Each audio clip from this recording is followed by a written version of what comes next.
Hi, my name is Melissa Moore, and I'm here to share with you how to use your DC190 Lumens Ladibug Document Camera. I'm also going to share with you a lesson plan called Learning the iPad 2 Basics using the Lumens Ladibug Document Camera and the iPad 2. This lesson plan can be used with grades K through 5. The objectives are students will demonstrate competence with the iPad 2, describe the basic features of the iPad 2, successfully use the Notes app and type a sentence, successfully use the Notes app and delete the note they created. The equipment needed will be an iPad 2, a Lumens Ladibug Document Camera, preferably the DC190, the LCD projector, and a whiteboard or screen. The DC190 that I'm using today is actually recording this lesson plan. It has a built-in microphone, and the USB drive that it is recording on supports up to 64 gigabytes. Not only can it video, it can capture photos with its internal memory up to 120 JPEG images. And as you can see, it has excellent image clarity and color reproduction. Now, as we start with the instructional plan, you can use the combination of an iPad and LCD projector to demonstrate to your class up on a whiteboard to show them exactly how to use the iPad 2 before starting any lessons. Have your students follow along as you explain how the iPad works. Now, my iPad has been being used for a little bit, so I have a lot of iPad apps that other people will not have. So you can show them the preloaded apps before that'll be different than mine. First, you want to show the students how delicate the screen is and explain that they must treat the device with care. You pick it up and show it to them, show how delicate it is, show them the sides. As they are touching it, they can feel how thin and feel how delicate it is. Show the students on the top the power button. This black right here is the power button. If they touch it, it will put the iPad to sleep. Now, sometimes your functionality of your iPad might already have sleeping when they're not using it. So you would click the home button, which will go over, and you can unlock it. Now the power button actually, if you touch it and you hold on to it, will ask you to slide power off. You can also cancel that. We're not going to turn it off because if we do, it'll take us a while to get it back on again. Now on the side of this, on your right side, you can see that is the volume button, and this is the lock screen, which I've done because it is easier to do that so kids don't get stressed out with the screen turning right and left and rotating whenever it wants to. So here is that. If you go to the left side, there's nothing on that side. If you go to the bottom, on this side you have your home button. On this side you have where you charge your iPad. And on the bottom is your speaker. Oops, I went out of the focus. Your speakers where you hear everything from. On your front of your iPad, you have your web camera to see the front. And on the back, you have a camera as well. On the top as well, you have a head jack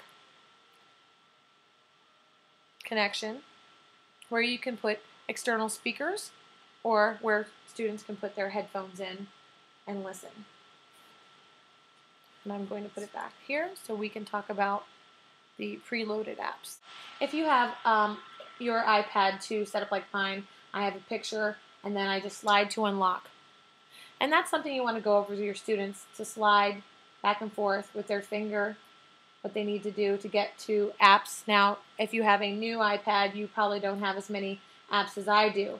The other thing is at the very bottom here, and I'm going to zoom in, I have a remote with my DC190.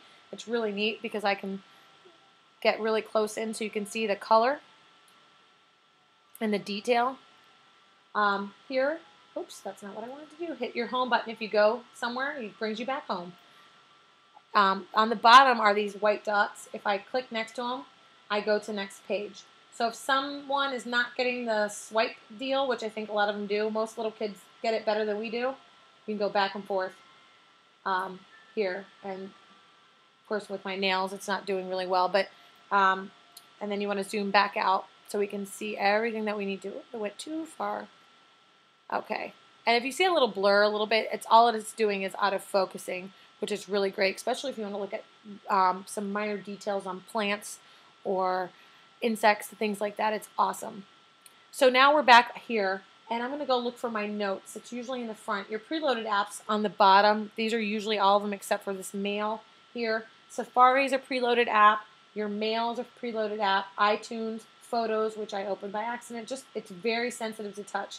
Photos, iPod, I'm going to go back to the beginning. Your calendar is a preloaded app. Your contacts, the notes, maps, videos, camera, FaceTime. I don't know if Game Center is. App Store, YouTube, photo, booth, and settings. Your YouTube is a preloaded app, but in most schools, if there's a firewall, you won't be able to use your YouTube app when you are on the Wi-Fi of the school. I don't think most schools will have some kind of 3G going on, so that's probably, you'll not be able to use that. So here's your Notes app. Let's have the students click the Notes app right there. All right. Now, you may have notes, you may not. If it's brand new, what they're going to need to do is click this plus sign right here at the corner, at the right hand, and it starts a note. It starts with today, starts with time, and the date. They will just need to type, showing them the keyboard pops up. They need to type a sentence. They can type their name. So Melissa is going to the store. Just have them type something really simple so that you can make sure they get the handle of the keyboard pop up. Now, if they were to type, they can hit return to go to the next line. If they wanted to type their first and last name, usually the first letter pops up with a capital, and this shift key here turns blue, and that's how you know it's a capital. And then my last name, of course, is not going to try to do that automatically. I have to hit the shift key and do it for myself. So when they're done, they can just hit the home button, because if they hit the home button, it's already automatically ended. It saves it. So if you go back in, it saves it. Now what you can do that's really cool is email it to yourself. If you have email functionality set up, you can delete it, or you can go to the next note. Here's that one. I can go to the next note that I had before. I can go backwards to the note that I had. So go over those with the students, and you can email it if you hit mail.